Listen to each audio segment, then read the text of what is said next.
Hello everyone, this is our first try at the Record Searchlight audio football preview show for the 2011 season. My name is Jeffrey Chen, sports reporter of the RS, and I am with my colleague and partner in crime, TJ Holmes, our prep reporter.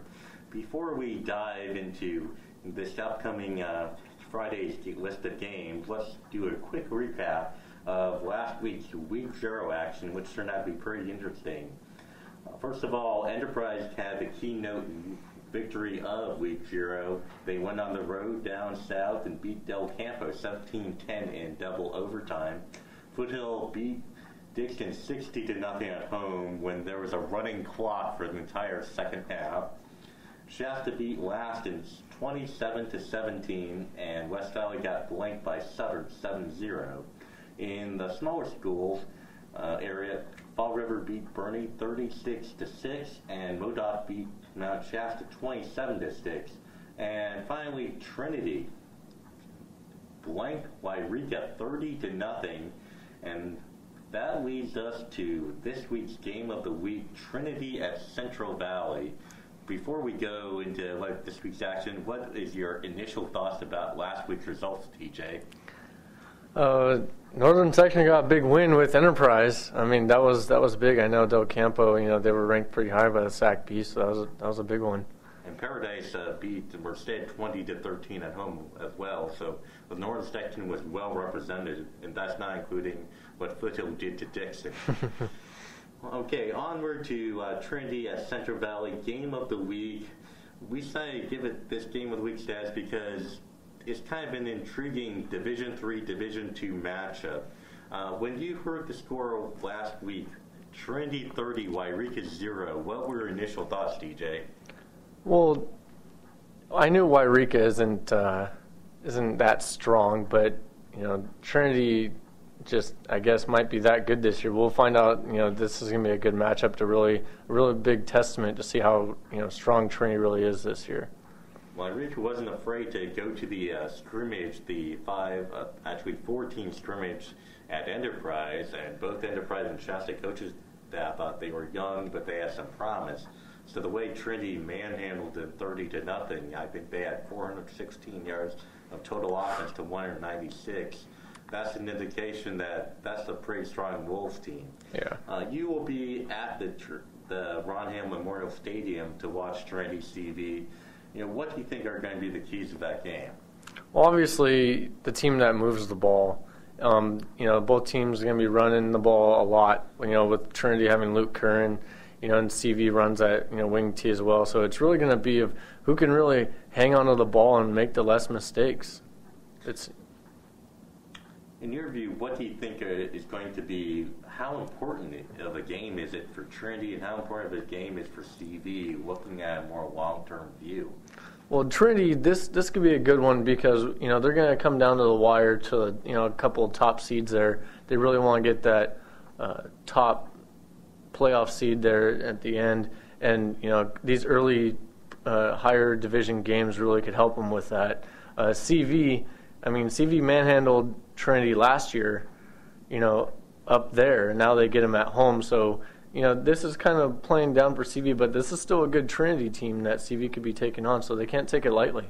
Well, keep in mind, Wairika is also an NAL league foe for CV, so they get a good barometer of where they are at and compared to the rest of the NAL and facing Trinity.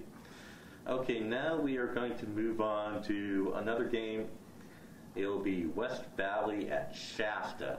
Now, Shasta's coming in with a win. West Valley is coming in with a loss at home where they're shut out. So, TJ, what do you think about this game? What's so intriguing about it? Well, the fact that West Valley moved up to Division I this year just makes this game so much more meaningful than it was last year. Playoff points, and that's where it matters. And, Shasta started with a bang against Laston last week. They were on fire. They had 11 first downs in the first half and then just kind of slowed down after that. But West Valley, they were knocking on the door in that fourth quarter on that final drive against Sutter. They had 2 passes from Luke Wright to Hunter Deitch that I hear, and I've heard about a picture of saying that it was brought in for a touchdown, but the refs ruled it incomplete. and that would have tied the game up on that last drive in the fourth quarter. So this game could be interesting, but West Valley's got to get it going. Well, what are your thoughts on Shasta-Lassen? You were at that game last week. You mentioned a little bit about Shasta. What did you like from their game with Lassen, and what do you feel like they need to improve on? Well, their defense in the first half was pretty good. Eric Tatham, Trevor Short, those guys were pretty good. Chris Collins as well on the defense side of the ball. But I look at the offense for Shasta, and that third play of the game with Avery Hawley taking that sweep all the way down for a touchdown. It was kind of like, well, Shasta, they're gonna be better than most people think this year. They might have lost Clay Kavner, but they got a little bit better of assault. They got a little bit more running back support this year to kind of back up Chris Collins. Sounds like they have multiple game breakers this year instead of one at quarterback. Exactly. Okay, on to West Valley. You mentioned they have to pick it up. I talked with Greg Grandel, the Eagles head coach, over tonight, and he said they had about 140 yards of penalties. They struggled in the red zone, but looking at the stats, Luke Wright, their quarterback, starting quarterback last year, was a junior, and he looked better. He's been looking better during the offseason. They completed 8 passes. My wonder was what happened to their running game. I know Sutter is a very good team. It's really good defensively.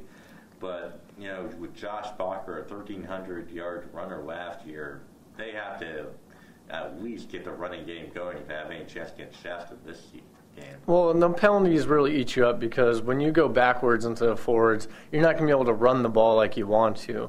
On those long yardage downs, you're not going to be able to get those holes and get those seams that you're going to want to. It kind of makes you one-dimensional. And I also talked to Greg Randell, and he said, they had a couple of holes that they should have hit, and just the running backs just weren't seeing them in time. Okay, well, onward to Enterprise at Anderson. This is an interesting game for 2 reasons. First of all, Enterprise last week, as we stated earlier, they had a signature win right off the bat, going on the road to Del Campo, the San Joaquin section, and coming away with a key road win. And in talking with both Darren Trueblood, the Hornets head coach, and defensive coordinator Ray Herman today, that was a huge win emotionally for them because Enterprise is coming off of a 3-7 season. They had their playoff streak broken in 2010. Well, with this victory last week, they really don't have to worry about 2010 so much anymore. From now on, people are going to talk about Enterprise version 2011. Exactly. So you spoke out there with Darren and with Ray Herman. What are some things they kind of talked about for this week towards Anderson? I know Enterprise beat Anderson 21-0. Last year I was at that game. 8 turnovers in that 8 game. turnovers. That was a very ugly game. Now there's a new regime there. Big Blue's got a new regime. Tim Patterson came over from Foothill. He was the offensive line coach last year, so he's seen some success. What are some things that Anderson's going to have to do to keep this game respectably close? I think the one big thing is Enterprise has really dialed it up defensively this year. Ray Herman promised a more aggressive blitzing scheme this year. They are bigger, stronger, faster, all around defensively. I think they held Del Campo to less than 100 yards total offense, even though Del Campo was down to the third-string quarterback. Still, they had athletes galore all over the field.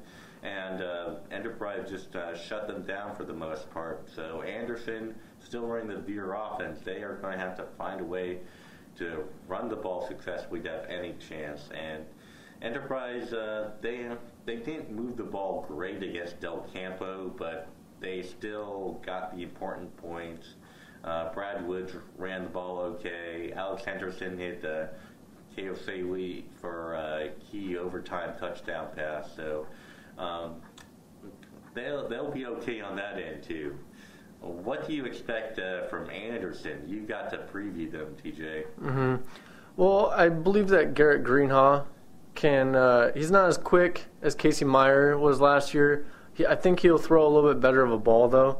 The other question really is Anderson going to play that disciplined, punch you in the mouth football that they're used to playing? Is Tim Patterson going to get that same work ethic that Lance Gosh got out of his players? Because they're going to need that to go a long way. Especially on the defensive side. Exactly. Okay. Well, those are like the three main games we wanted to focus on. However, there are other key games to keep an eye on. One of them is Pleasant Valley at Red Bluff. I believe first game for both of them. Pleasant Valley, everyone's saying, is down this year because they no longer have a big guy named Jordan Rigsby on the line. Red Bluff, second year under John Miller. Do you think they will be improved under Miller this year? I think they will be. I think that this game could be closer than most people think. I mean, I know Red Bluff had only that one win last year, and but PV. They are down, and Red Bluff just switched to the spread, so they're going to they're going to try and get the ball in their playmakers' hands. And they'll be at Red Bluff, so they'll have home field. Another game that could be interesting is Weed at UPrep. I know, we are talking about small schools, and UPrep's on 18-game losing streak, but Weed, that could be the game where they could break that skid, lose it forever, and just move on and continue building their program. And not to mention that the UPrep JV team lost to Weed on the final drive in less than 30 seconds left in that game last year. So a lot of those kids that are now on the varsity squad want that revenge. They want that win really bad. What do you think about UPrep's chances this year? I know they're going with co-coaches now under Bobby Shuffleberger and Brad Baker, but they definitely look like a different team at the four-way scrimmage. Yeah, they definitely did. That four-way scrimmage, they were actually able to move the ball. I mean, granted, it was against Enterprise's second and third team defense, but they look like football players. They look like they can, they don't have a great deal of size, but they have an offense, they have a quarterback that they'll be able to move the ball on some teams. If not Weed, I mean, they got Los Molinos, and they also have, I believe, Biggs next week. So, I mean, these first few games, they have a couple good chances of getting that win, breaking that streak. If they get a win early, then they can suddenly are going to start thinking higher. And then I think one of the coaches said, we want to try to get back to playoffs, and you may think wow, that's kind of high, and you may laugh, but I don't know. If they get that first win out of the way, then they can aim that expectation for a bit up the ladder. Exactly. Okay, other game, and one more game on Friday that may keep an eye on. Two out of the area teams, Lassen at Chico, but that's kind of interesting. Lassen, great team last year, lost a lot of players. Great running back this year. Cameron Mendico, how many yards he had against Shasta? He had 172 on 19 carries. Two big gains. Against a werewolf defense, the typical werewolf defense. And that was about all the offense Lassen had, was him. They hand the ball off to him. Their quarterbacks couldn't really do anything. Well, Lassen's got a really tough first two games. First at Shasta, now at Chico. Chico, that could be a team to watch. They have those young guys.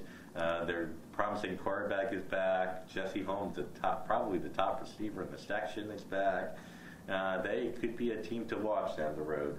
Okay, other games on Friday. We went at Oroville, Las Pumas at Corning, and Wairika at Mount Shasta. But before we sign off, there are two more games that we kind of want to get to, and they are on Saturday in the Kia NorCal Classic in Paradise. First of all, we got Deer Valley and Foothill, and now I was at the Foothill game against Dixon last week, and it was 53-0 at halftime. Running clock the entire second half, 16-0 final score. Foothill's offensive skill players, they look to be all that, plain and simple. Their offensive line, huge. When you think about Foothill, TJ, what comes to mind? Explosiveness. That's the first word I can think of, is explosiveness. And speed. And their defense looked pretty good too, even with losing all that talent. So I know Dixon wasn't much of a contest, but Deer Valley, what do you think about that game? You'll actually be down there Saturday coming in too. It's going to be interesting to see because Deer Valley, that's a big school. Footill's taking on a big school, and this is a big-time game. Both these games, Paradise taking on Edison's still a big game too. So this could be another big weekend for the northern section. It could, two teams that are going to be in it at the end of the year, Paradise and Foothill, and Enterprise getting that win last week, that the North section could have a good chance for a bowl bid grand if one of those D1 teams goes undefeated. That these out-of-area games could be really big for that. Yeah, it's already, it's technically week 1, though. We are in our second week of prep football. We've already done our 2 polls already, and I think Foothill's already become the unanimous number 1 choice. Is that really fair? Do you think they're really deserving that with Paradise and Enterprise getting key out of the section win last week? I think that people look at what they have coming back, and you say Enterprise, they're at number 3 right now. That's still a big improvement of what they were last year. It's still everyone's still kind of skeptic to put them up at that top class just because of what Foothill has and the way that they lost to Foothill last year. But that win was big, but it wasn't convincing. Like maybe Foothills is. I know Foothills was against a really, really down Dixon team, but Enterprise isn't far off. Put it this way, if Foothill wanted to, they would have probably dropped triple digits on Dixon. And remember, it's 53-0 halftime, and the second team was already in. About Division II, Souther's also a unanimous choice in the Northern Section Prep Football Poll.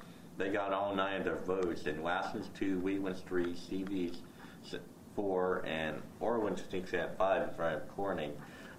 Looking at Stevie at number 4, they are a game of the week. They have section title aspiration, but not a lot of people are believing that. What's your take on Stevie? Well, this week's going to be a big one for them because Trinity's going to be a big game. If they can pull this one out, then that's a good start for them. But they got a couple big games coming up. They're going to play Enterprise. That's going to be a really big game. So if they can pull out and win that one, then they're definitely going to be in that top. Definitely a favorite, if not underneath Sutter as a team that's going to go far in the playoffs in D2. Their opponent on Friday night is Trinity, which is tied for second in the D3 poll behind Durham and tied with Willows. So Trinity, they are a legit D3 contenders. But they also have received 2 first-place votes in that number 3 or tied for second slot. Yeah, so they are garnering more interest, but boy, I wonder what their interest will be like if they somehow pull off the upset at Ron Ham Memorial Stadium. Well, it'll be interesting to see what Trinity can do if Stevie shuts down Luke Curran. It'll be interesting to see if Austin Weisinger can air it out if they're going to need to do that. He did throw for 171 yards last week against Wairika, though 81 came on one play. So Trinity's definitely isn't one-dimensional. But we are going to have to see whether they are quick enough and stout enough to stop CV. CV, they are going to pound the ball, then race outside with their speed, all on the ground. But that should be. We're almost out of time. So TJ, just to recap things, what are you specifically looking for this week? What's going to be from some of the teams? What do you hope to see? Consistency. Less penalties, because a lot of these teams are still playing their first game of the year, so a lot of it is kind of being on the same page. A lot of it is penalties. I saw a lot of penalties in the Lassen Shasta game last week. Like you said, the Eagles for West Valley racked up 140 penalty yards. A lot of it in all these first couple games, you're just looking for consistency and make the least amount of mistakes possible. Okay. Well, thank you very much, folks. We are done with our first week of the RS Audio Football Preview Show.